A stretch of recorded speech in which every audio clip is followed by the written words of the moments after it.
Те воды утекли.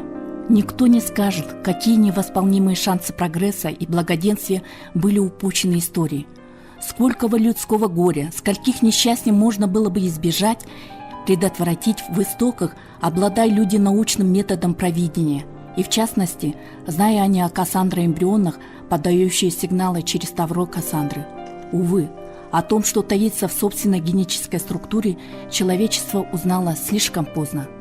Но вот сказанное новое слово на пути познания трансдентальных способностей эмбрионов. Ожидает ли нас вслед за этими открытиями чудеса? Нет. Никому не изменить изначально предпосланных человечеству энергии добра и наряду с ней и вопреки ей энергии зла. Они равной величины. Но человеку даны преимущества разума, заключая в себе неисчерпаемое движение вечности. И если человек хочет выжить, если он хочет достичь вершин цивилизации, ему необходимо побеждать в себе зло. Ведь вся жизнь людей протекает беспрестанных к тому в попытках. И в этом главное наше предназначение.